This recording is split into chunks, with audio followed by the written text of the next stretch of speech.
Direktorat Reserse Kriminal Khusus Polda Kaltara menetapkan pejabat pembuat komitmen berinisial AMN sebagai tersangka.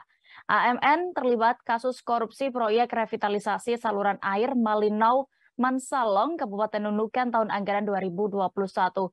Untuk laporan lengkapnya terkait kasus ini akan disampaikan rekan Maulana Ilhami Faudi, reporter dari Tribun Kaltara yang sudah bergabung bersama kami. Silakan rekan. Baik rekan Dea dan Tribuners, dapat dilaporkan bahwa pihak Direktorat Reserse Kriminal Khusus atau Ditreskrimsus Polda Kaltara resmi menahan AMN selaku pejabat pembuat komitmen atau PPK dalam proyek revitalisasi saluran air di Mansalong Nunukan tahun anggaran 2021.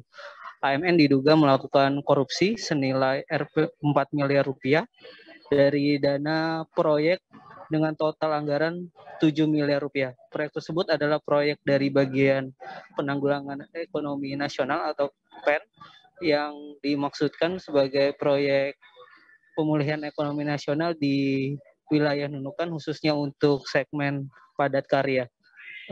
Menurut Direskrimsus Polda Kaltara, AMN dalam melakukan dugaan tindak pidana korupsi ini melakukan pembuatan pertanggungjawaban keuangan secara fiktif.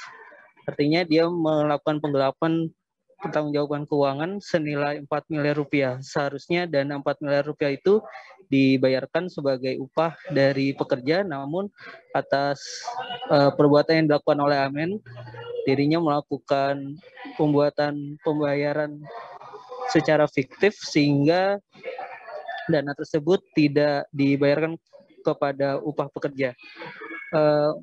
Pihak Direskrimsus Polda Kaltara juga terus mendalami kasus ini dan saat ini AMN sudah ditahan di rumah tahanan di Polda Kaltara. Menurut Direskrimsus Polda Kaltara, pihaknya juga akan mendalami keterlibatan peran lain dan peran dari AMN di proyek-proyek lainnya yang ada di Kaltara.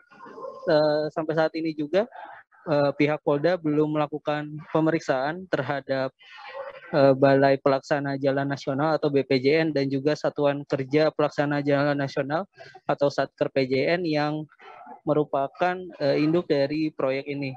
Namun pihaknya meyakini bahwa nantinya akan dilakukan pemeriksaan bergantung pada hasil dari penyidikan yang masih berlangsung hingga saat ini.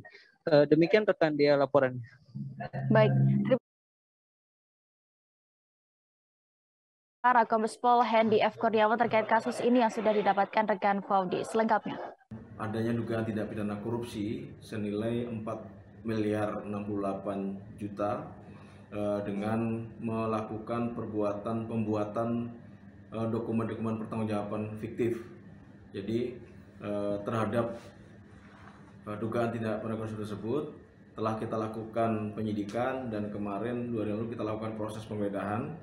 Kita temukan dokumen-dokumen yang diduga dibuat fiktif berikut puluhan stempel yang diduga digunakan untuk membuat dokumen fiktif dan terhadap tersangka yaitu pejabat pembuat komitmen inisial AMN sudah kita tetapkan tersangka dan per 1 September kemarin kita lakukan penahanan yang bersangkutan untuk 20 hari ke depan. Jangan lupa like, subscribe, dan share ya!